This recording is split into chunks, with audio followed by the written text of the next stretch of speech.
The bright side of addiction is recovery. If you are in recovery or know someone who is, or simply you want to know more about the recovery process, this is the podcast for you. You can find all of our podcasts, by the way, at recoverycoasttocoast.org. Now, in this edition, a conversation with a very funny man whose life was, well, anything but funny until he discovered the joy of recovery. That was 26 years ago.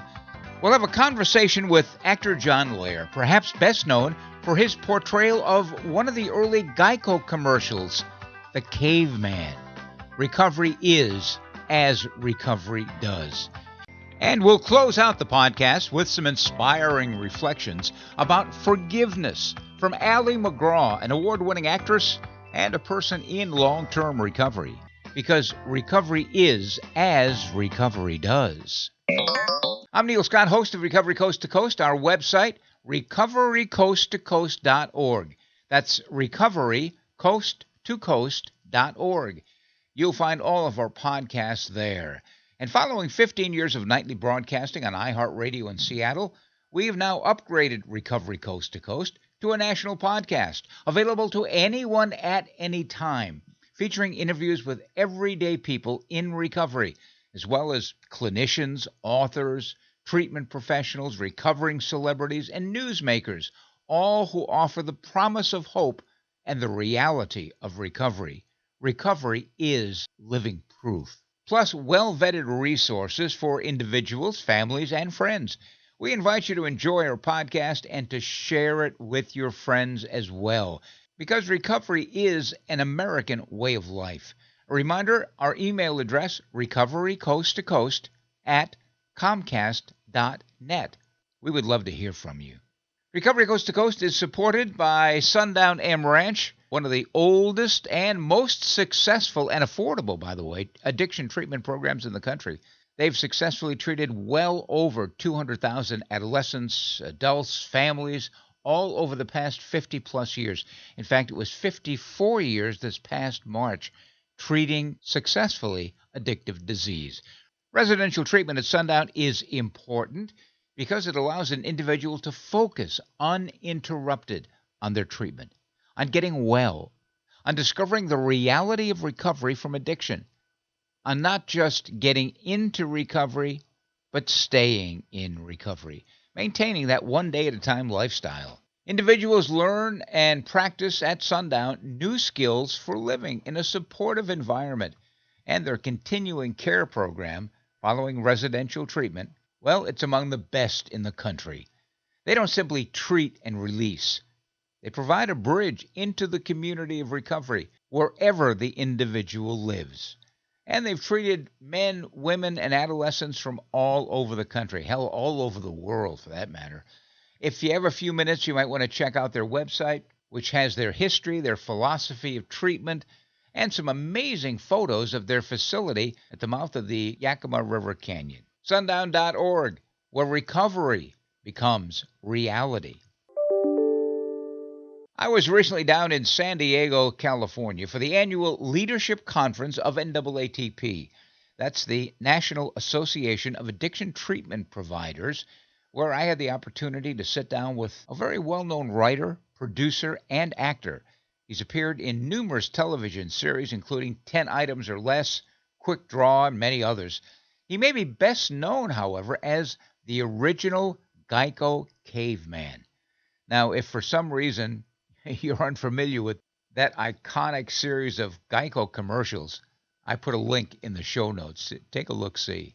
Here's my conversation with John Lehr. Welcome back once again to Recovery Coast to Coast, America's Voice for Recovery. Great to have you with us. Once again, we are on the road down here in San Diego. It is the NAATP Addiction Treatment Conference. All the addiction treatment providers in the country, most of them anyway, are here for a whole 3-day session of incredible information. My head is just spinning because I just came from one on tech addiction, and we will be doing a podcast on tech addiction in the not too distant future, and you'll have to fasten your seatbelts for that. Joining us right now is John Lehr. John is an actor. He's a comedic performer. He's a writer. He's a producer. More importantly, he is in recovery for. He's just a fairly newcomer. He's got only 26 years of continuous recovery. Hello, John. How are you? Hi, so good to be here. Nice to have you here. Yeah. A lot of people may recognize your face on the radio, and if they do, they need to see some serious psychiatric help. But you were the Geico Caveman. Yeah, that's my biggest claim to fame. I've done a lot of stuff, but boy, nothing like that. Are they still running that? You know, they are. It will not go away. People are just, I don't know what it is about that. I just did an episode of I Can See Your Voice on Fox. It's a good thing for radio. I can see your voice. Yes, exactly. Where I had, it's one of those, singing competition games where they try to guess whether you're lip syncing or not. Anyway, I went on as the caveman. I can't tell you what happened. I'm contractually not allowed to tell you. When will it be on? Actually, I think it already aired. Oh. But I'm not, I don't know. Okay, we won't go there. But so you reprised that role then? Yeah, they asked for the Geico Caveman, and Geico called my agent. My agent called me, and I'm like, the sure. money was right, and there you go. Yes, sir. You've done some other stuff in Hollywood. Tell me some of your other activities. Well, I created and produced and starred in 3 shows. One on TBS called 10 Items or Less, which was a sitcom set in a grocery store. And I love it. That was great. It went for 3 seasons. And then I did a limited series on Crackle, which is Sony's website portal, called Jailbait, which was a bit darker. I have a show on Hulu now called Quick Draw. It's still up there. You can take a look. It's a comedy western. So, and I've done, things here. And I was on Friends, and I hosted a show called I'm a Celebrity, Get Me Out of Here on ABC. Wow. And, here and there, just making my way. And take me back 26 years and take me back to what changed and what got you into recovery? I would like to say that I had decided to do it.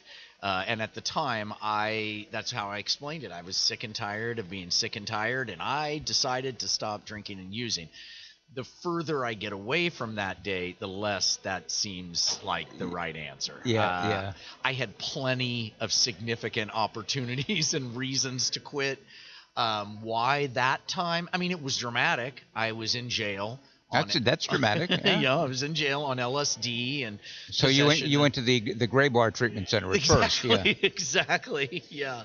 And so it was really dramatic and scary, and this wasn't my first brush with the law, so I was looking at some time. So there were plenty of reasons to stop, don't get me wrong, but you know what? I had plenty of reasons prior to that too. And why it happened that time, grace. Tell me about your first drink. I can't my first one I don't recall, but I do recall the first time I got drunk. And that was when I was about 13 with my buddy Scott Friedberg. His parents had a bar down in the basement. I grew up in Kansas, so everybody had a basement, a tornado shelter. Oh, my goodness. Yeah, so we got drunk and got on his moped and went to go visit a girl who I was interested in, and her dad chased us away, but I was in. I was just like, this is great. I know exactly how to behave. I have confidence. I feel the medicine worked. Alcohol was your friend? Yes. It was your friend? Yes, it was. When did it stop being your friend? When did you start getting into trouble? Not too long after. High school was kind of when it the dragon started to peek its head out. And then when I got into college and I was completely unsupervised, that's when I started having run-ins with the law and, getting kicked out of things. And then after graduation in Chicago, it was getting darker. And then I ended up doing moving to L.A. A talent scout saw me perform and brought us to L.A. And that's when it really went black. Moved into high gear. Yeah, Holy it smokes. was just too much for me to handle. Mm. You know, it was just Did too much. anybody at this time say, John, you got to do something about your drinking? Oh my God, yes. Everybody, every friend. And you said, I said, you don't know what you're talking about. It's not that bad yet. Or I'd say, it's okay. I got this. It's okay. That was just a crazy night, you know. Yeah. And then I would try to stay away from them so they wouldn't see me again. But yeah, family, friends. Oh my God, I remember jumping out of a moving car, and a friend said, "I just don't want to hang out with you anymore." And I thought he was just being rude, and you know. But and then like many alcoholics, I just ended up drinking alone because then it was just safer that way. Yeah. You know? Yeah. Isolated. Yep. Did you go through treatment? No, I did not. And being around treatment and getting a sense of the treatment world has only come through what I'm doing now, which is performing and emceeing events and charities and whatnot, but also from people who I've mentored who are in treatment. So I wish I didn't have it. I don't know why. So you went into the rooms right away? Yes, I went in right away, but I didn't do anything. Yeah. I didn't follow any. Yeah. There's a difference between going to meetings and working the program, That's right. Yeah. Nothing. Yeah. And that's really my story. For about 3 years, I did absolutely nothing. But you didn't drink. Right.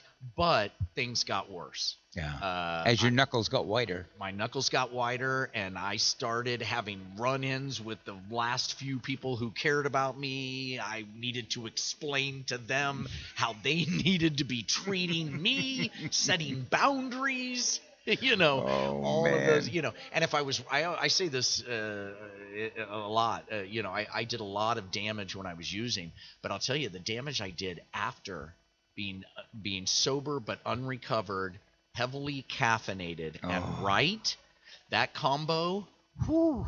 Tell me more about that. Well, and this will still creep up, but if I'm right about something and you and I are having a disagreement, and I'm actually, it's even worse when I'm actually right. If I could Google it and we'd see that I was right, I would just tear you apart, you know. And what I would do with being right and being caffeinated was really, because you know, you apologize for stuff that you did when you were drinking, and I think people are mainly they're coming from the place of like, well, okay, just don't drink anymore, and you're not doing that, so you're forgiven. Yeah. Know. But apologizing for stuff after you stop drinking, wow, you know, that's a different story. People just think you're a jerk. Did you have a sponsor? Not until I was 3 years sober. Okay, so that's what led to it. Right. Then everything changed. Yeah. What happened at that 3-year mark? My now wife, I was dating her, and it was very clear that I had issues, and I was in therapy. My therapist and her both kind of, you know, I listened. I don't know why. I'll tell you, I went to a bachelor party in Vegas with a bunch of wealthy comedy television writers.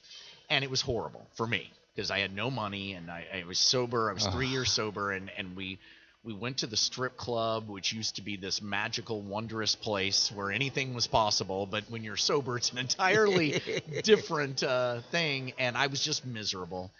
And a guy came up to me, and he said, "Hey, are you a friend of Bill's?" And my response was, Bill? I don't know if I know any. Oh, Bill! That Bill! And he invited me to a meeting that was, you know, very much by the book. And I was just ready, I guess. You know, I was just miserable and ready to try anything. Yeah. And so at that point you started working the steps, I assume? Mm-hmm. Yeah, in a really rigorous way. Yeah. Boy, I recommend it. If you're thinking about it, you know, give it a shot. What do you got to lose? What's been the highlight of your 26 years in recovery? Oh God, the highlight. You know, I somewhere along the way, drinking the Kool-Aid, I realized that the meaning of life is being of help to others. And that changed everything.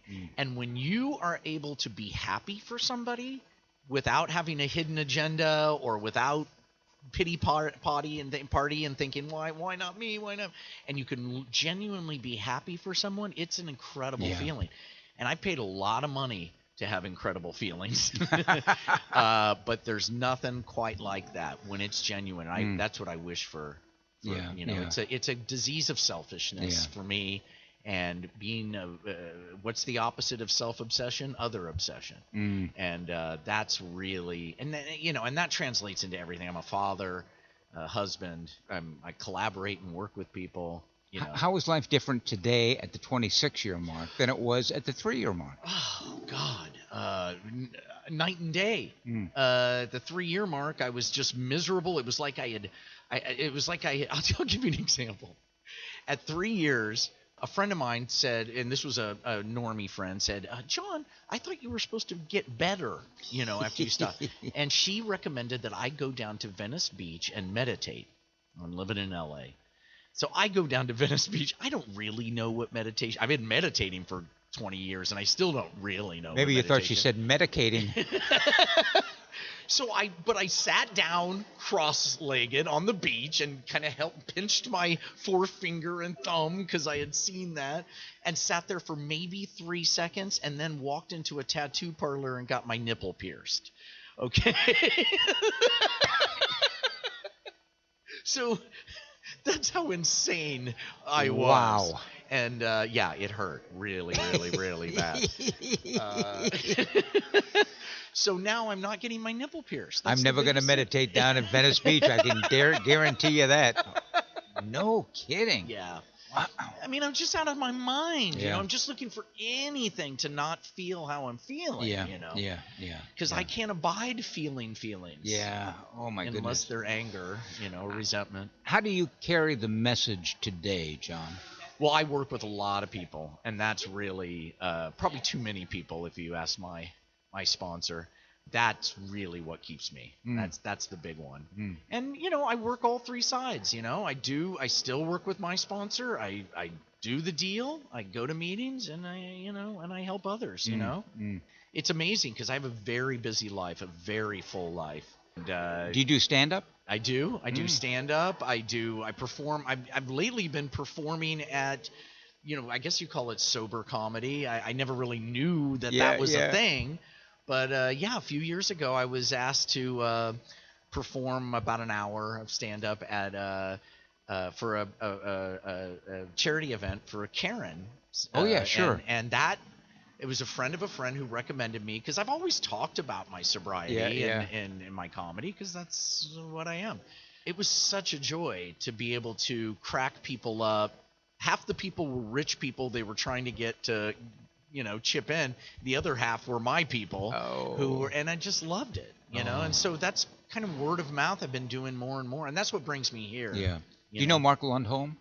I know of him. I've never seen his act, but I hear he's hilarious. He works with a lot of treatment centers, goes around the country, and I mean there is humor in recovery. Yes. When people think of AA, they think of the basement in the church and everything real depressing, and the reality is when I first went into meetings, the first thing that amazed me was all of the freaking laughter. That's right, man. That is the core in many ways. If to you're this looking program. for a meeting in a building, listen for the laughter. Well, I think sobriety is based on identification. Yeah. Hey, your story appeals to me. I can relate to you now, and now I can listen to you.